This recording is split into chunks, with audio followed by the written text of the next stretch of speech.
So in addition to my other work, I'm also a member of a group called the Free Art and Technology Lab, which is a group of artists, engineers, and lawyers who work in this space in between open source and popular culture. Our goal is to inject free ideals into the mainstream and spread awareness of a lot of the issues that are challenging people on the internet today. Google is an awesome company. They make awesome products. I used all of their products, I think. I use Gmail, I use YouTube, GChat, Google Voice. But their real business is advertising. They make all of their money on advertising. They collect all of this data from me, my email, my traffic, and they use that to target ads against me that are more relevant and outperform other ads on the internet. This is something that's kind of easy to forget, I think. This is an employee of Google. He was recently fired for digging into people's chat logs and their Google Voice calls. These weren't just any people, these were teenagers. And so this was kind of disturbing to me. Sorry. And I know that this guy was a bad apple. Google publicly stated that this is only the second time that this has happened, you know. And I've got a lot of faith in Google. I trust them with a lot of information. But it made me start to wonder, you know, just how much data are they collecting about me? And where is it going? Who is responsible? What happens to our data on the internet? This is a Wall Street Journal infographic documenting the growth of Google's products over time. It's pretty cool. You can see in 1998 they just had search and expanded into all these other areas. I use almost all of these. I'm sure almost everyone in this room does too. And it just gets me thinking, you know, where does this go? I've picked this company to give all this information to, but why? Why do we trust companies? If you're like me, you've kind of equated your privacy with your identity, your name and your address. But it turns out that your identity is sort of the least important part of who you are. Take, for example, AOL user number 71139. In 2006, AOL released a huge amount of anonymized search data for 650,000 users. A documentary was made about this user, AOL user number 71139, because as you read her searches, you actually unfold this story of a middle-aged, kind of obese woman who eventually has an affair, falls into a huge depression, and dreams of moving to Alaska. The names have been removed, but names don't really matter. So I wanted to make a project about this that sort of helped me track what was going on the internet. Specifically, I made a browser add-on that's called Google Alarm, which detects whenever you're visiting a web page that somehow sends data back to Google. Even if you're not on a Google website, you're looking at websites that have YouTube embeds or Google Analytics or Google Ads. Google Ads are everywhere. And so I wanted to make a very invisible experience very visible, something very intangible more tangible. And this is what it's like.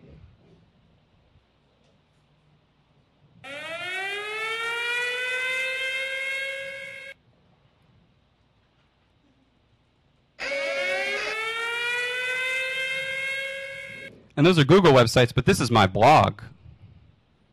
You know? I'm sorry, guys.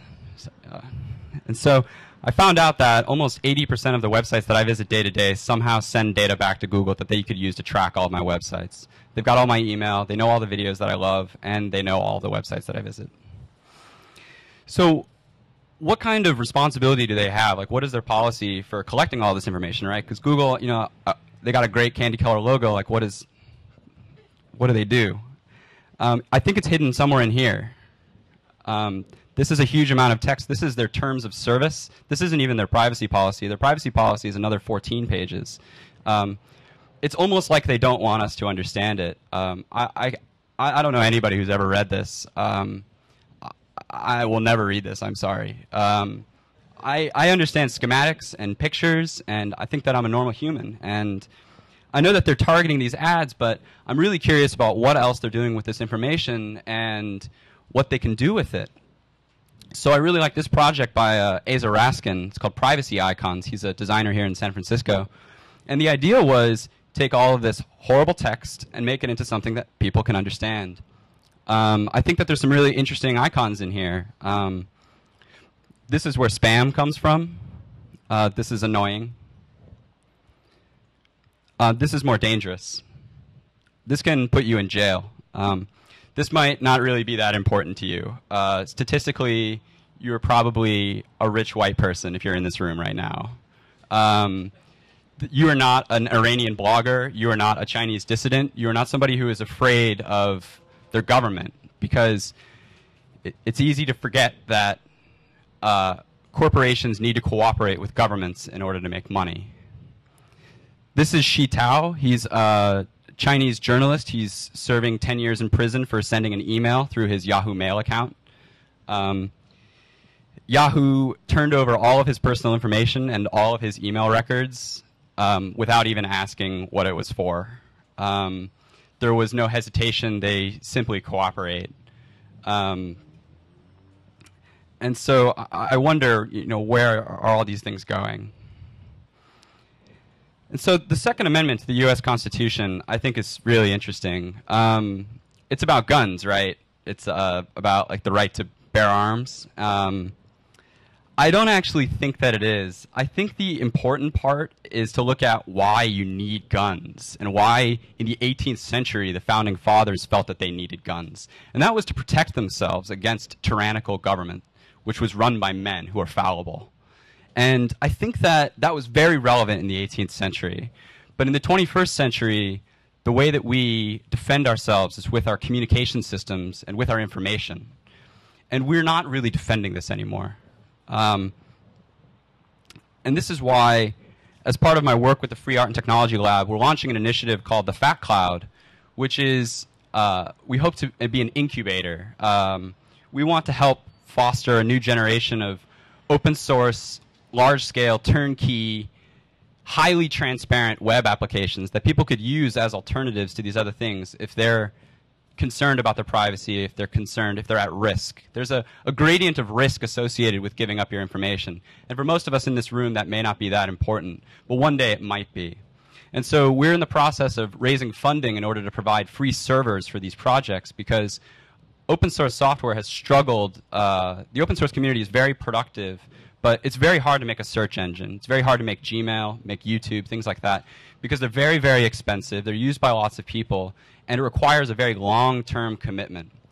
But this is an issue very near and dear to my heart, and so it's something that we think is worth pursuing. And so if you were doing work in this space, we would love to talk to you. We're looking to help foster awareness of this problem. We're looking to help raise money in order to fund these things, because it is a very expensive proposition.